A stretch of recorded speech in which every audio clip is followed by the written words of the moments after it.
James, what a cracking Spanish Grand Prix, exciting right to the end. Let's go towards the beginning of the race using the pure pit wall. And the first thing to note is that early stop from Sebastian Vettel. Yeah, very early. So he was in a bit of a crunch situation. He pulled a very good gap at the beginning of the race relative to Lewis. Lewis worked extremely hard to try and really close that down as much as possible. And then we got ourselves into lap 14 into a bit of a situation. We just managed to get within the range that potentially, if we wanted to, we could undercut him. Very, very marginal call. And you would drop out behind Daniel Ricciardo as well, so you have to overtake him on track.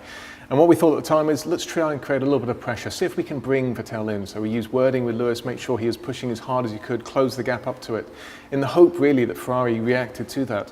They came in with Sebastian, and at that point, Sebastian did an incredible move on Ricciardo. If he didn't get him on that straight, we would have come in the next lap and been just ahead. It was within a tenth of a second on the overcut, but Seb did a great job, got through, and that really changed the race from then onwards.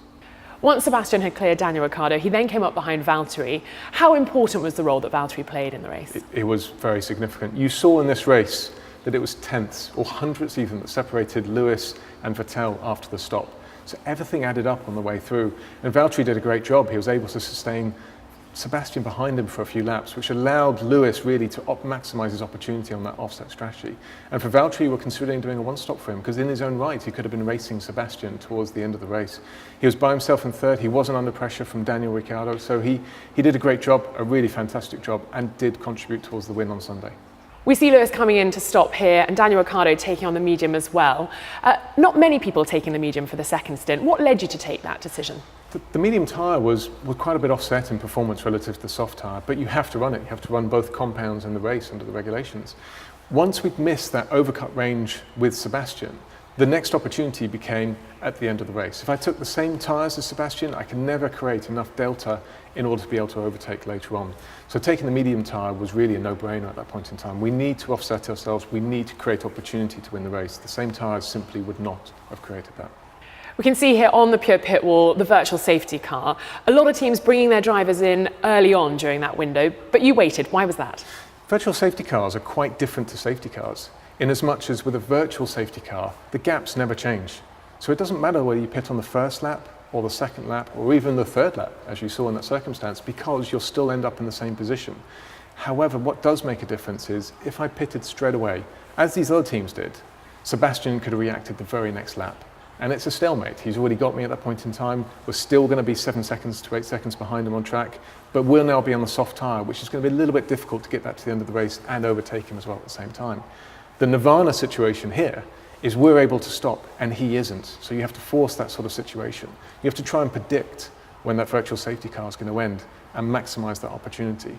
And as he went round and he didn't take that virtual safety car opportunity, I knew that there was a chance on the table. And we have a team now, a huge amounts of support behind the scenes that really contribute towards this, that take the load off on understanding what's going on, and it's a sounding board to work with. And that team's immensely strong now. And with their support, we're able to understand all the situations that go through, talk it through, evaluate it. And part of it is just really guesswork and luck to a certain extent. You've got to try and predict when a virtual safety car is going to end. And we got it within 5 seconds. It worked out absolutely brilliantly. So you got it right. Lewis able to pit under the virtual safety car conditions, and then Sebastian under green flag conditions. Absolutely. So a virtual safety car, because everyone's driving slowly, you gain in the pit lane. Sebastian didn't have that benefit. He was still on track at that point in time, and they reacted immediately to what we had. We were straight onto the radio to Lewis, asked him to give everything on that outlap, and he did. And it was extremely close. We were within a tenth of a second as we went into turn one. As you saw, 2 cars side by side. Just a little bit more would have done it, but it created such a dramatic race. Lewis, from that point onwards, was in a situation where he was on the better tyres and he put Vettel under pressure until such point as he got through. Here we can see that the second Petronas green line has dropped off, Valtteri retiring. A very bittersweet day for the team. Absolutely. I mean, this is really one of our worst nightmares. This championship will be decided by everything, by operations, by strategy, by the drivers, and by reliability. And on a day like, unfortunately, Sunday, we ended up in a situation where one of our 2 cars missed out on 15 points. It hinders his driver's championship chances, and it hinders the team's chance of the Constructors' Championship. We did everything for Valtteri that weekend. We tried to get him back into the race on things, and it's just unfortunate. It's motor racing, it becomes a part of it, but a real shame. It was a fantastic result with the win, but really tarnished by the fact that one of our 2 cars wasn't at the finish line with him. James, if we look at the spread of strategies for the top 10, it seems like there was a variety available right from the very start, with Kvyat pitting early on to get rid of the mediums. Absolutely. I mean, this in itself is an interesting example. Pitting on the mediums, going around, taking the soft tyre, taking a second soft tyre to the end. Effectively a one-stop race, really, on 2 softs. The medium a little bit more offset. It worked out very, very well for him. But just one inside that is here, Pascal. Pascal did a great job. One stopped the race. Really good job by him, held up a lot of cars. He had a penalty, unfortunately, for crossing the line on pit lane entry, but he did a really good job finishing 8th overall in the race. Then you've got most of the teams really doing the traditional soft, medium 2-stop race. And as we go forward, you can see Ricciardo and ourselves running that medium in the middle. But even there was a plan C on the table. You would have heard Ferrari talk about it. That was a 3-stop. So in one race, we had a 1, 2 and a 3, and the 3-stop may have worked right at the end, just taking the soft tyre back off the medium to try and attack at the end of the race. If we look up here as well, we've got fastest pit lane times, Hamilton and Bottas right at the top. I guess that's where you want to be every race, but what an amazing contribution that played. They did a great job. That Lewis one especially was just at the right time. That was the key stop we needed to make everything work.